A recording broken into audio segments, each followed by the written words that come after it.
simply means animals. And what you and I are not understanding is called totemism. Those of you that are writing, write that word down. T-O-T-E-M-I-S-M, totemism. In the early civilizations, tribes would ascribe to themselves a totem. For instance, if they admired the bear, then the bear would be their totem. It would be their signal attribute because they like the characteristics of the bear.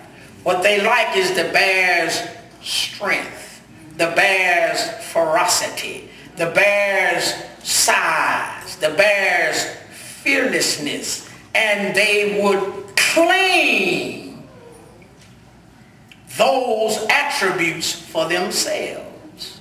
Or they may say the leopard or the lion for their swiftness. Or they may say the snake for its slyness, its subtleness, its wisdom. Now this thing may be more serious than you and I know because we embrace totems all the time. That's why we call ourselves the Jeffersonville Red Devils. Or the University of Kentucky Wildcat. Or the Louisville Cardinal. Look at what we are doing. We are actually embracing totems and trying to identify ourselves with all of these different things. And I'm only naming one. Think about all of the different totems that we use to describe ourselves. We'll say, I'm an Aries, but I'm a Jeffersonville Red Devil.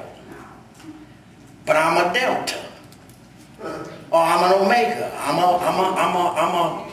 a Kappa, and we can go on and on. We were one thing when we were in elementary school. We were something else when we were in high school. We were something else if we went to college, and we constantly were suggesting the totems. You add these things up, we get confused who we are. And when we get through trying to be all of these different things, God says, I am God. And besides me, there is no other. I will not share my glory.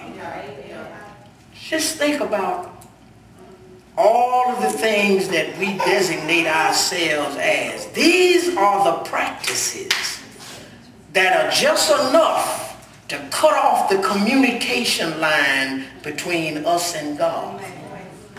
If you believe, and I've had church people to do it, when I've gone to do revivals in places where folk didn't know of me, they'd walk up to me and say, what's your sign? In the church. What's your sign? And I say, the cross. Now, Rick, you know what I'm talking about. I ain't talking about that. I know you're a Capricorn, aren't you?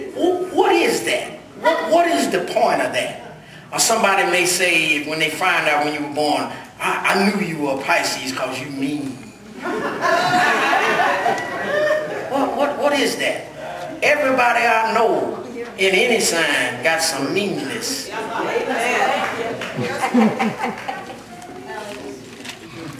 Look at the text. I said all that to say this.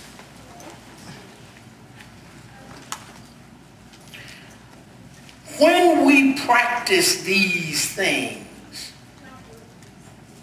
we leave ourselves open for what I call religious gullibility. We leave ourselves vulnerable to be sucked in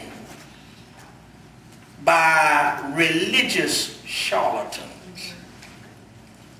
Look at the text. Verse 11. Now God worked unusual, somebody's text says special, miracles by the hands of Paul, so that even handkerchiefs or aprons were brought from his body to the sick.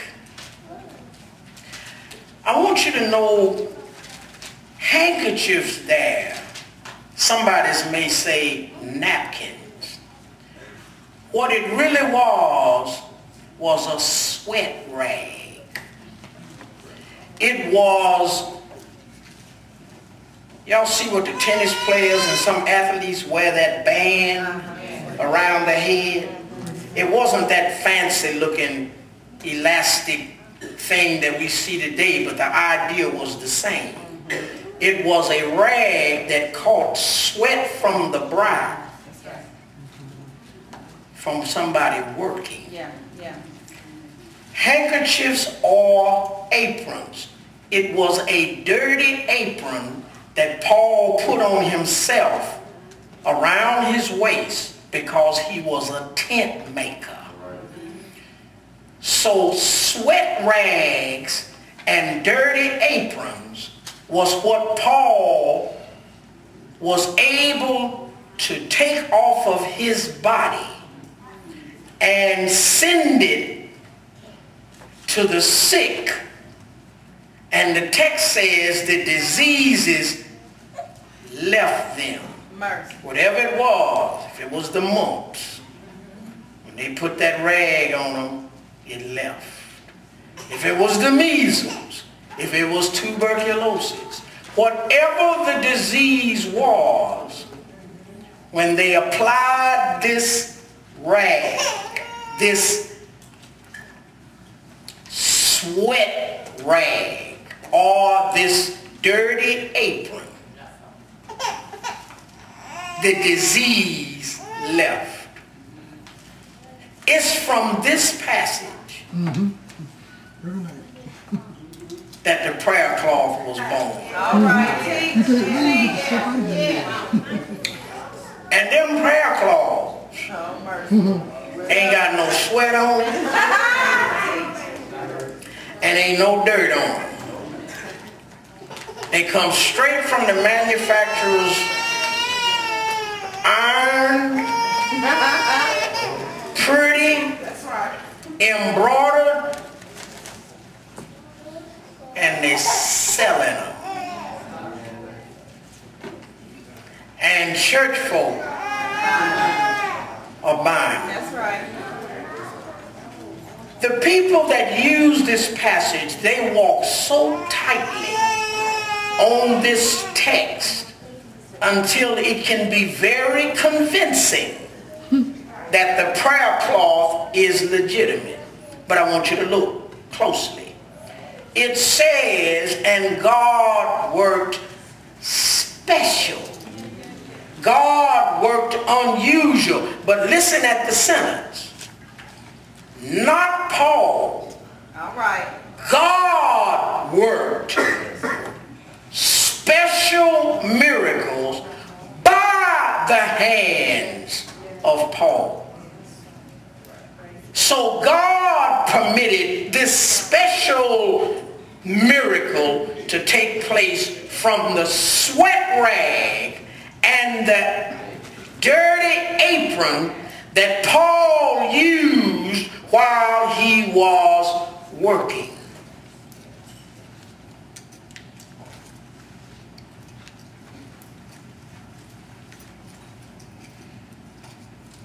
Special miracle. Now, the reason why it's important for us to understand that it was a special miracle is because there are some passages that I will give you where it is that Paul was not always